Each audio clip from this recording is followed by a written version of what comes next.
सूत्रों के मुताबिक बिहार में एनडीए के प्रमुख दल बीजेपी और जेडीयू बराबर सीट यानी 100 से 105 सीटों के बीच चुनाव लड़ने पर सहमत हो गए, लेकिन असली पेंच इस बात पर फंसा है कि कौन किससे एक सीट ज्यादा पर लड़ेगा। जेडीयू का कहना है कि विधानसभा चुनाव मुख्यमंत्री नीतीश कुमार के नेतृत्व में लड़ा जा रहा है, इसीलिए उन्हें कम से कम एक सीट बीजेपी से ज्यादा मिलनी चाहिए। वहीं एक वरिष्ठ जेडीयू नेता ने कहा कि लोकसभा चुनाव प्रधानमंत्री नरेंद्र मोदी के नेतृत्व में लड़े गए थे, तब बीजेपी ने 17 और जेडीयू ने 16 सीटों पर चुनाव लड़ा था। अब जब विधानसभा चुनाव नीतीश कुमार के नेतृत्व में हो रहा है तो स्वाभाविक है कि हमें एक सीट ज्यादा मिले। इससे मतदाताओं में सही संदेश जाएगा और नीतीश कुमार का नेतृत्व और भी मजबूत होगा। दूसरी ओर बीजेपी के नेता भी इस खींचतान से वाकिफ हैं। बीजेपी के एक वरिष्ठ नेता ने कहा कि जेडीयू अतिरिक्त सीटें चाहती है ताकि नीतीश कुमार की लोकप्रियता और बीजेपी नेतृत्व का उन पर भरोसा दोनों ही मजबूत हो सके। इस बीच केंद्रीय मंत्री चिराग पासवान की लोक जनशक्ति पार्टी भी अपने दावेदारी पेश कर रही है। अपने 5 सांसदों के आधार पर लोजपा 40 सीटों की मांग कर रही है। हालांकि सूत्रों का कहना है कि बीजेपी और जेडीयू उन्हें इतनी सीट देने के मूड में नहीं है। चिराग पासवान की महत्वाकांक्षाओं को इस तरह से संतुलित करना होगा कि जेडीयू पर कोई असर न पड़े। हम आपको बताते चलें कि साल 2020 के विधानसभा चुनावों में जेडीयू ने 115 और बीजेपी ने 110 सीटों पर चुनाव लड़ा था। उस चुनाव में बीजेपी 74 सीटें जीतकर एक मजबूत सहयोगी के रूप में उभरी थी, जबकि जेडीयू को सिर्फ 43 सीटें मिली थी।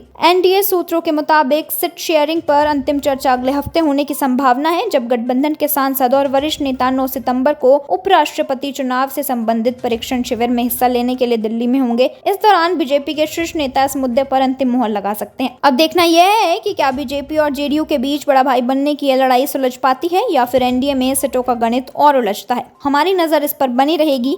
आज के लिए इतना ही। देखते रहिए जन न्यूज़ नेटवर्क।